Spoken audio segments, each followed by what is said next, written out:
በስመ አብ ወወልድ ወመንፈስ ቅዱስ አሐዱ አምላክ አመስራ ወሰሙኑ ለወርኃ የካቲት በዛቲ ዕለት ኮነ ሰማዕተ ቅዱስ ቴዎድሮስ ሮማዊ። እንደ አምላክ በሚሆን በአብ በወልድ በመንፈስ ቅዱስ የካቲት 28 በዚህች ቀን በነገሥታት መክሲሞስና መክስሚያኖስ ዘመን ሮማዊ ቅዱስ ቴዎድሮስ በሰማዕትነት አረፈ። እርሱም ከእስያ አውራጃ አስጢር ከሚባል ሀገር ነው። ይህንንም ቅዱስ በነገሥታት ዘንድ አማልክትን በማምለክ እርሱን እንደማይስማማ ወነጀሉት። በዚያን ጊዜ አስጠርተው ለአማልክት ለምን አትሰግድም አሉት። እርሱም እኔ ክርስቲያን ነኝ፣ ከሕያው እግዚአብሔር ልጅ ከጌታዬ ከኢየሱስ በቀር ለሌላ አምላክም አልሰግድም፣ ሌላም አላመልክም ብሎ መለሰላቸው። የወጥስ ልጅ ንጉሥ ለአማልክቶቼ ብትገዛ በጭፍራዎችና በመኳንንቶቼ ሁሉ ላይ አለቃ አድርጌ ሾመሃለሁ፣ ብዙ ወርቅና ብር የከበሩ ልብሶችንም እሰጣለሁ አለው። ቅዱስ ቴዎድሮስም ወርቅህና ብር ለጥፋት ይሁኑህ፣ እኔስ በንጉሴ በሕያው እግዚአብሔር ልጅ በኢየሱስ ክርስቶስ ባለጸጋ አለቃ ነኝ አለ። ንጉሡም ለአምላክህ ልጅ አለውን አለው። የከበረ ቴዎድሮስም አዎን፣ ከመለኮቱ ባሕርይ የተገኘ ከእርሱ ጋር ዓለምን የፈጠረ በእውነት ልጅ አለው ብሎ መለሰለት። ንጉሡም አምላክህን ብናውቀው ልንገናኘው እንችላለን አለው። ቅዱስ ቴዎድሮስም ወደ እርሱ ከተመለስክ እንደ እኔ ጭፍራ ትሆናለህ፣ የተወደደ መሥዋዕትም ያደርግልሃል አለው። ንጉሡም ነገር አታብዛ፣ ብዙ ገንዘብ እሰጥ ዘንድ ለአማልክቶቼ መሥዋዕትን አቅርብ እንጂ አለው። የከበረ ቴዎድሮስም ንጉሡን ረገመው፣ ጣዖታቱንም ሰደበ። በዚያን ጊዜም ንጉሡ ተቆጣ፣ ልብሱንም እንዲገፉት በትምህርቱም ካመኑ ከአሕዛብ ጋር በጨለማ ቤት ያስሩት ዘንድ አዘዘ። የከበረ ቴዎድሮስም ጸለየ። በሌሊትም ወጣ፣ እንጨቶቹንም ሰብስቦ ጣዖቶቹን ሁሉ አመድ እስኪሆኑ ድረስ አቃጠላቸው። እንዳይሰሙ በአገልጋዮቻቸው ላይ እግዚአብሔር ከባድ እንቅልፍ አሳድሮባቸዋልና። ለንጉሡም በነገሩት ጊዜ አጽንቶ አሰረውና ልዩ ልዩ በሆነ ጽኑ ስቃይ አብዝቶ ያሰቃየው ዘንድ ለመኮንኑ ሰጠው። መኮንኑም እንዲህ አለው፣ ለንጉሥ ለምን አትታዘዝም? ለአማልክቶችስ ለምን አትሰዋም? የከበረ ቴዎድሮስም እኔ ስለረከሱ አማልክት አልሰዋም፣ ለከሃዲ ንጉሥም አልታዘዝም ብሎ መለሰለት። መኮንኑም ይህን በሰማ ጊዜ እጅግ ተቆጣ። ከወንበሩም ላይ ተነስቶ እንደ ነብር ተወርውሮ አንገቱን አነቀውና የከበረ ቴዎድሮስን በምድር ላይ ጥሎ ፊቱን ጸፋው፣ በእግሮቹም ረገጠው። እግዚአብሔርም ትዕግስቱን አይቶ የመላእክት አለቃ ገብርኤልን ላከለት። መኮንኑንም ገድሎ ከምድር አዘቅት አሰጠመው። የከበረ ቴዎድሮስን በእስያ ሀገር ውስጥ እየተዘዋወረ የጌታ ኢየሱስ ክርስቶስን ሃይማኖት እንዲያስተምር መንፈሳዊ ጻዕዳ ፈረስ ተሰጠው። ንጉሡም ይህን በሰማ ጊዜ የከበረ ቴዎድሮስን ከነፈረሱ እንዲይዙት በትምህርቱም ያመኑትን ሁሉ እንዲገድሉ 100 ፈረሰኞችን ወታደሮቹን ላከ። ከሴቶችና ከልጆች በቀር 6048 ሰውን ገደሉ። ሊይዙትም ወደ ቅዱስ ቴዎድሮስ በደረሱ ጊዜ ፈረሱ በላያቸው ተወረወረ። ከአፉም እሳትን አውጥቶ አመድ እስኪሆኑ አቃጠላቸው። ነገር ግን ሌሎች አግኝተው ያዙትና ወደ ንጉሥ ወሰዱት። እርሱም ወደ እስር ቤት እንዲያስገቡት እንዳይበላና እንዳይጠጣም ደጃፎቹን ሁሉ እንዲዘጉበት አዘዘ።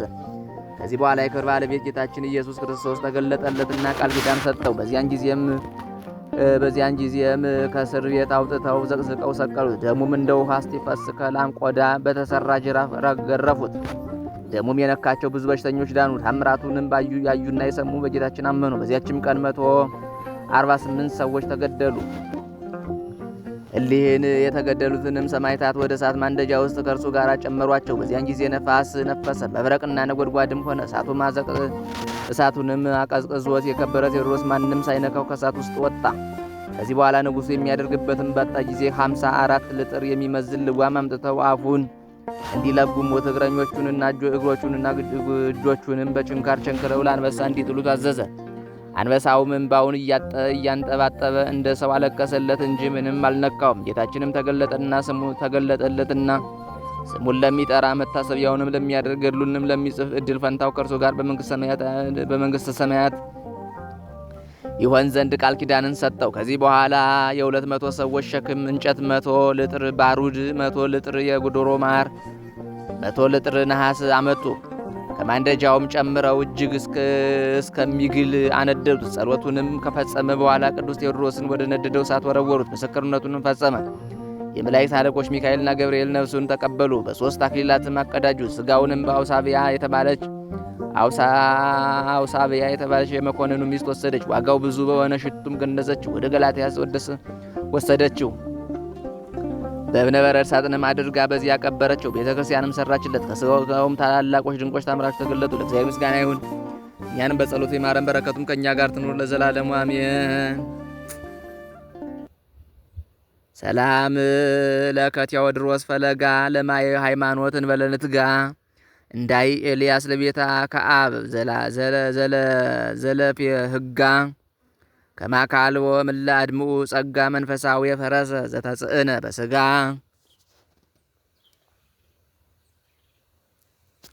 ቃለ ተነብዮ ዘይብል ከማቅደመ ተናግሮ ሀለወኒ እሙት በይንተ ክርስቶስ አፈቅሮ ሄላ ስላሴ ጠቢብ እሱረ ከናፍር በአይምሮ ምስጢረ ስላሴ ከመ እስጢፋኖስ ነጺሮ በሞተ ሰማይታት ሞተ ወፈጸመ በድሮ።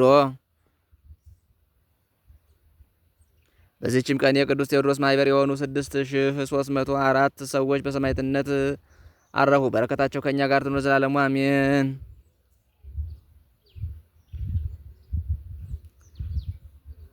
ሰላም ሰላም አይማዲሁ ዘብሩር ለመጸሮ ንጉስ ሰላም ለክሙ አመሃት ስሳ ዘበባ 10 ማይበራነ ቴዎድሮስ ማር መነ መኩሴት ቴዎድሮስ ጓላ አንበሳ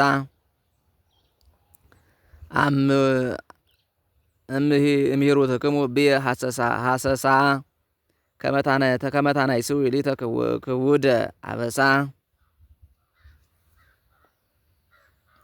ሰላም ሰላም አይማዲሁ ዘብሩ ለመጸሮ ንጉስ አብይ ምጸወ ሊባኖስ ግቡር አብርሃም ይስሐቅ ወያዕቆብ ጸና ሀያነ ተስፋ ወበክብር እንበለ ንዱቅ ቤት ወንበለ ህኑጽ ማይደር ዘበሃይመታት ነበሩ በምድር